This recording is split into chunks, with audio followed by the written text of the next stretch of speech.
Mga kaibigan, sa gabing ito ihahatid ko kayo sa isang kwentong puno ng misteryo at takot.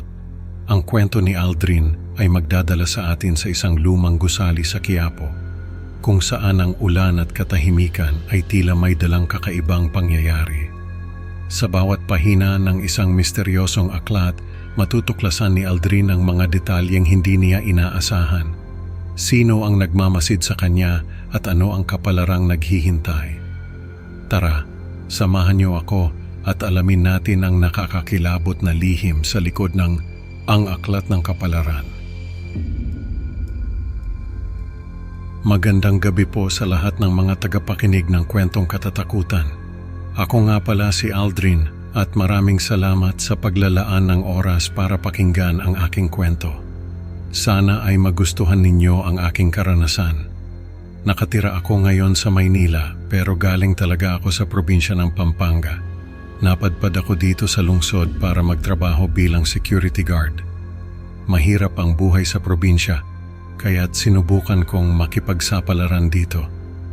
May mga kaibigan akong kasama sa trabaho pero madalas ay mag-isa akong nagbabantay sa gabi. Ang kwento ko ay nagsimula noong isang gabing malakas ang ulan at tila may kakaibang nangyayari sa paligid.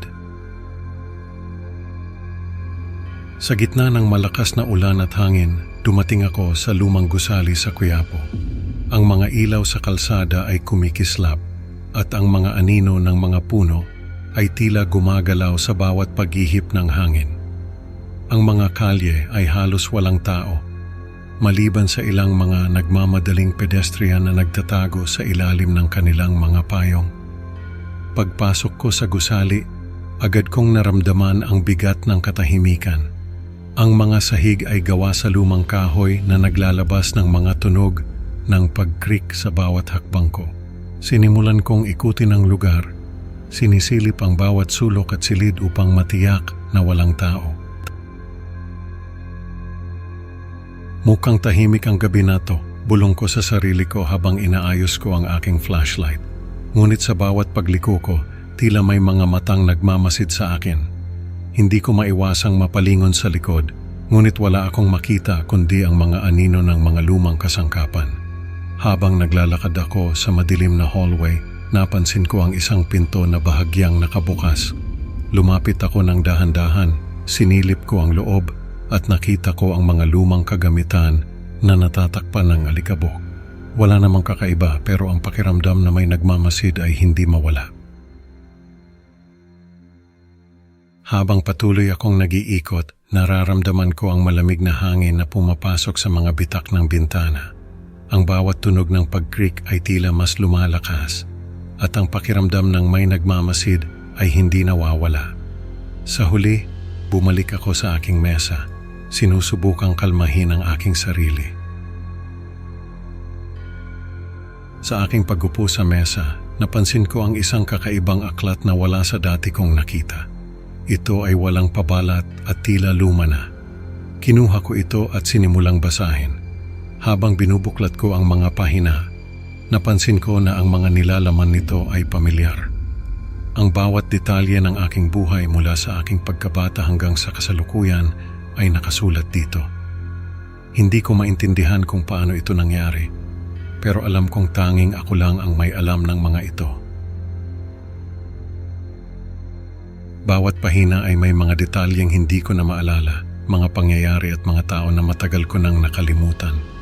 Ang bawat salita ay parang bumabalik sa akin ng mga alaala na akala ko'y nawala na. Ano to? Paano nila nalaman ang mga detalye ng buhay ko? Tanong ko sa sarili ko habang patuloy kong binubuklat ang mga pahina.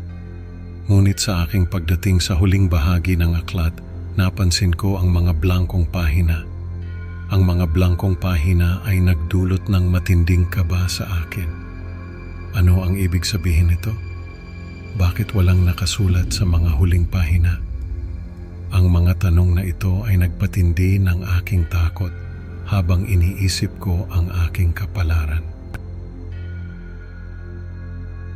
Sa kalagitnaan ng gabi, habang sinusubukan kong kalmahin ang aking isip mula sa mga nakita ko sa aklat, narinig ko ang tunog ng doorbell.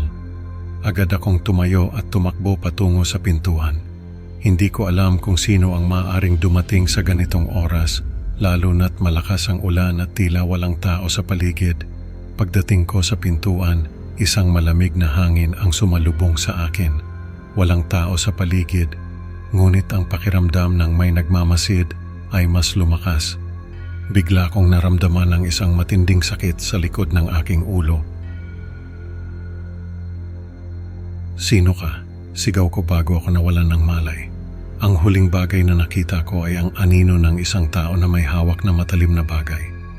Bumagsak ako sa sahig at ang lahat ay naging madilim. Ang malamig na hangin ay tila bumalot sa akin at ang pakiramdam ng takot ay hindi nawala kahit na ako'y nawala ng malay. Nagising ako na nakatali sa isang madilim na silid. Ang mga pader ay puno ng mga kakaibang simbolo at mga larawan ng mga taong nawawala. Ang amoy ng nabubulok ay sumasakal sa akin. Sinubukan kong kumawala sa mga tali, ngunit masyadong mahigpit ang pagkakatali. Ang bawat galaw ko ay nagdudulot ng sakit at ang mga simbolo sa pader ay tila buhay na gumagalaw. Sa isang sulok ng silid, nakita ko si Thomas, isang kilalang serial killer sa aming lugar. Siya ay nagsusulat sa aklat na walang pabalat. Hindi ko maintindihan kung ano ang ginagawa niya, pero alam kong delikado ang sitwasyon ko. "Tomas, anong ginagawa mo? Pakawalan mo ako." Pagsusumamo ko habang sinusubukan kong kumawala sa mga tali. Ngunit tila wala sa kanyang sarili si Tomas at patuloy na nagsusulat. Ang bawat pagsulat ni Tomas ay tila may kakaibang kapangyarihan. Ang mga simbolo sa pader ay tila gumagalaw at ang mga larawan ng mga nawawalang tao ay nagiging mas malinaw. "Hindi mo naiintindihan, Aldrin. Ang aklat na ito ay ang ating kapalaran," sagot ni Thomas na tila nasa ilalim ng isang kakaibang trance. Ang kanyang mga mata ay walang buhay at ang kanyang mga galaw ay mekanikal. Sinubukan kong mag-isip ng paraan upang makatakas, ngunit ang mga tali ay masyadong mahigpit. Ang bawat segundo ay tila isang oras at ang takot ay lalong lumalalim sa aking puso. Habang nag-iisip ako ng paraan, narinig ko ang mga yabag ng mga paa sa labas ng silid. Sino kaya ang paparating? Sana'y may magligtas sa akin. Habang patuloy na nagsusulat si Tomas, naramdaman ko ang malamig na pawis na dumadaloy sa aking noo. Alam kong kailangan kong makahanap ng paraan upang makatakas bago pa maging huli ang lahat. Sa aking pagkakakulong, napansin ko ang balat ng katawan ni Mikey, isang kaibigan at dating katrabaho, na nakasabit sa dingding. "Mikey, hindi." Bulong ko habang ang takot at galit ay naghalo sa aking dibdib. Ang bawat paghinga ay nagiging mas mabigat at ang sakit ng pagkakakulong ay nagiging mas matindi. Lumapit si Thomas sa akin, dala ang isang matalim na kutsilyo. "Ang iyong balat, Aldrin, ang magiging bagong pabalat ng aklat," sabi niya na may malamig na ngiti sa kanyang mukha. Sinimulan ni Thomas ang proseso ng paglikha ng bagong pabalat. Ang bawat paghiwa at pag-ukit ay puno ng sakit at takot. Ang bawat sigaw ko ay tila walang naririnig. "Thomas, bakit mo to ginagawa?" Sigaw ko habang ang sakit ay nagiging mas matindi. Ngunit si Thomas ay tila wala sa kanyang sarili at patuloy na ginagawa ang kanyang ritual. Habang unti-unting nawawala ang aking buhay, naramdaman ko ang malamig na kamay ng kamatayan na bumabalot sa akin. Ang huling bagay na nakita ko ay ang malupit na ngiti ni Tomas habang tinatapos niya ang kanyang gawain. Kinabukasan dumating si Ken, isa pang security guard sa gusali. Ang araw ay tila normal at ang lahat ay nasa ayos. Ngunit may kakaibang pakiramdam si Ken na may mali. Sa kanyang pag-iikot, napansin niya ang mga kakaibang marka sa sahig at mga pader. Ang mga ito ay tila mga bakas ng isang bagay na hindi niya maintindihan. "Ano kaya ang nangyari dito kagabi?" tanong ni Ken sa sarili niya habang patuloy niyang iniikot ang gusali. Ngunit sa kabila ng kanyang mga pagdududa, ipinagwalang bahala niya ito. Habang naglalakad siya sa hallway, napansin niya ang isang pinto na bahagyang nakabukas. Lumapit siya at sinilip ang loob, ngunit wala siyang nakita kundi mga lumang kagamitan.